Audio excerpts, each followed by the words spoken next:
യുവതികൾക്ക് വരനെ കിട്ടാനില്ലെന്ന ഒരു ഗ്രാമത്തെക്കുറിച്ച് ഇപ്പോൾ സമൂഹ മാധ്യമങ്ങളിൽ നിരവധി കഥകളാണ് വ്യാപകമായി പ്രചരിക്കുന്നത്. ബ്രസീലിലെ ഒരു ഗ്രാമത്തിലെ യുവതികളാണ് ബഹുഭൂരിപക്ഷം എന്നും അവിടെ യുവതികൾക്ക് വിവാഹം കഴിക്കാൻ പുരുഷന്മാരില്ലാത്തതിനാൽ യുവതികൾ വൃദ്ധന്മാരെ വരെ വിവാഹം കഴിക്കാൻ തയ്യാറാകുന്നുവെന്നുമാണ് മലയാളികൾക്കിടയിൽ ഇപ്പോൾ പ്രചരിക്കുന്ന കഥയെന്നത്. ഇത് നോയോഡോ കോർഡിറോ എന്ന ഗ്രാമമാണ്. തെക്ക് കിഴക്കൻ ബ്രസീലിലെ ഒറ്റപ്പെട്ട ഗ്രാമീണ സമൂഹമാണിത്.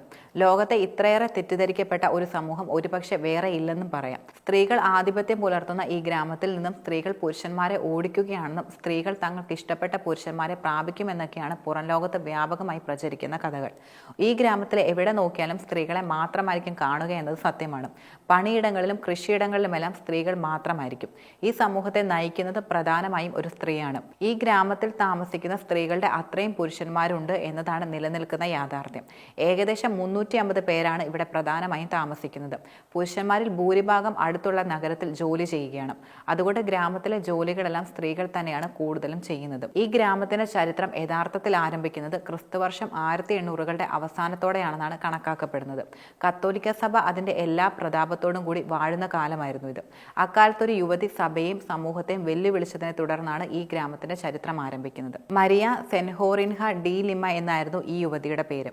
കുടുംബം കണ്ടെത്തിയ വരനെ സഭയുടെ ആചാരവും വിശ്വാസവും അനുസരിച്ച് ഈ യുവതി വിവാഹം ചെയ്തു.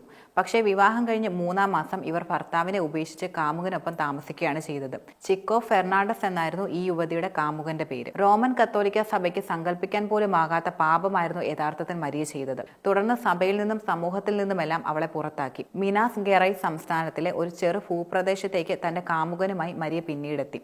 സമാന രീതിയിൽ സഭ പുറത്താക്കിയ പല യുവതികളും പിന്നീട് ഇവിടെ എത്തുകയുണ്ടായി. മരിയയും പങ്കാളിയും അവർക്ക് പിന്നീട് അഭയമാവുകയായിരുന്നു. കാലക്രമേണ ലിംഗസമത്വം മതസ്വാതന്ത്ര്യം അനുഭവിക്കുന്ന ഒരു സമൂഹം ഇവിടെ രൂപപ്പെടുകയും ചെയ്തു. പക്ഷേ ഇവിടെയുള്ളവരുടെ ജീവിതം ആദ്യകാലങ്ങളിൽ ഒട്ടും സുഖകരമായിരുന്നില്ല. പാപികളെന്ന് മുദ്ര കുത്തപ്പെട്ട സ്ത്രീകൾക്ക് സുരക്ഷിതമായി ഗ്രാമം വിട്ടുപോകാൻ പിന്നീട് കഴിഞ്ഞിരുന്നതുമില്ല. കുട്ടികൾ അയൽപട്ടണങ്ങളിലെ സ്കൂളുകളിൽ പോകാൻ ശ്രമിച്ചിരുന്നു. എന്നാൽ കുട്ടികളെ മോശം സ്ത്രീകളുടെ പെൺമക്കൾ എന്ന് വിളിച്ച് അവരെ പരിഹസിക്കുകയും ഒഴിവാക്കുകയുമാണ് എല്ലാവരും ചെയ്തത്.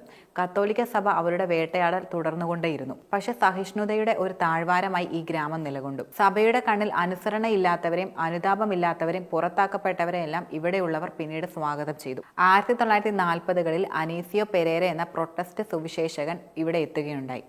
ഇതിനെ തുടർന്ന് ഗ്രാമവാസികളുടെ ജീവിതത്തിൽ വലിയ മാറ്റങ്ങളാണ് ഉണ്ടായത്. അവിടെ അദ്ദേഹം ഒരു പള്ളി സ്ഥാപിക്കുകയും ചെയ്തു. പിന്നീട് ആളുകൾക്ക് വിദ്യാഭ്യാസം നൽകുകയും ചെയ്തു. 20 വർഷത്തിനിടെ ആ പ്രദേശത്തെ എല്ലാ കാര്യത്തിനും അവസാന വാക്ക് പിന്നീട് അദ്ദേഹമായി മാറി. മരിയയുടെ 16 വയസ്സുള്ള ചെറുമകൾ ഡെലീന ഫെർണാണ്ടസിനെ അദ്ദേഹം വിവാഹം കഴിക്കുകയും ചെയ്തു. അപ്പോൾ പെരേരയ്ക്ക് പ്രായം 45 വയസ്സായിരുന്നു. പിന്നീട് ഈ പ്രദേശത്തിന്റെ സർവാധികാരിയായി പെരേര മാറുകയും ചെയ്തു. സ്ത്രീകൾ ജോലി ചെയ്യാനും ലൈംഗിക ബന്ധത്തിനും പ്രസവത്തിനുമുള്ള വെറും ഉപകരണങ്ങൾ മാത്രമായി മാറി. പിന്നീട് ഡെലീന മാത്രം 15 കുട്ടികൾക്ക് ജന്മം നൽകുകയും ചെയ്തു. പെരേര തന്റെ പള്ളിയെ കൂടുതൽ വിപുലമാക്കുവാനായി ശ്രമങ്ങളും നടത്തി. ആർദ്രമായ ഒരു മതപരമായ രൂപകത്തിലൂടെ പെരേര തന്റെ പള്ളിക്ക് പേരിട്ടത് നോയോഡോ കോർഡേറോ എന്നാണ്. കുഞ്ഞാടിന്റെ മണവാട്ടി എന്നാണ് ഇതിന്റെ അർത്ഥം. പെരേര യഥാർത്ഥത്തിൽ ഒരു മതഭ്രാന്തനായിരുന്നു. എന്നിട്ടും ഇവിടെയുള്ളവർ അയാൾക്ക് വിധേയപ്പെട്ട് ജീവിച്ചു പോന്നു. പക്ഷേ 1995-ൽ പെരേര മരിച്ചപ്പോൾ ഇവിടെയുള്ളവർ ആദ്യം ചെയ്തത് അദ്ദേഹത്തിന്റെ പള്ളി പൊളിക്കുകയായിരുന്നു. പെരേരയുടെ മരണശേഷം ഈ ഗ്രാമത്തിന്റെ നേതൃത്വം ഡെലീന ഏറ്റെടുക്കുകയും ചെയ്തു. തന്റെ ഗ്രാമത്തിലെ സ്ത്രീകളെ ശാക്തീകരിക്കുന്നതിനൊപ്പം അവർ പുരുഷന്മാർക്കും അർഹമായ പരിഗണന നൽകിയിരുന്നു. ഈ ഗ്രാമത്തെ ഒരു സ്വയം പര്യാപ്തത സമൂഹമായി മാറ്റുകയായിരുന്നു ഡെലീനയുടെ പ്രധാന ലക്ഷ്യം. നോയ്വയ്ക്ക് സമീപം കൂടുതൽ സ്ഥലങ്ങൾ വാങ്ങി പൊതുകൃഷി പിന്നീട് ആരംഭിക്കുകയും ചെയ്തു. കൃഷിയും അനുബന്ധ പണികളുമെല്ലാം സ്ത്രീകൾ തുടർന്ന് ഏറ്റെടുക്കാൻ തുടങ്ങി. പുരുഷന്മാർ ഭൂരിപക്ഷം തൊഴിൽ തേടി നഗരത്തിലേക്ക് പോവുകയായിരുന്നു. ഞങ്ങൾക്ക് സമ്പത്തോ പണമോ ഇല്ല, പക്ഷെ ഞങ്ങൾക്ക് സമൃദ്ധിയുണ്ട് എന്നാണ് ഡെലീന പ്രധാനമായും പറയുന്നത്. പുറത്തുള്ളവർക്ക് ഈ ഗ്രാമം സ്ത്രീകൾ പുരുഷന്മാരിൽ ആധിപത്യം പുലർത്തുന്നതായി ഒരുപക്ഷെ തോന്നാം. പക്ഷേ യാഥാർത്ഥ്യം വേറെയാണ്. ഇവിടെ യഥാർത്ഥ സമത്വമുണ്ടെന്നാണ് ഡെലീനയുടെ മകൾ റൊസാലി വെളിപ്പെടുത്തുന്നത്. ലോകത്തിന്റെ മറ്റ് പ്രദേശങ്ങളിൽ അതില്ലെന്നും അവർ പറയുന്നുണ്ട്. ഇവിടെ നമ്മളെല്ലാം മനുഷ്യരാണ്. മാത്രമല്ല ഇത് വളരെ ലളിതമാണ്. അത് വിശദീകരിക്കാൻ പ്രയാസമാണെന്നും റൊസാലി തുറന്നു പറയുന്നു.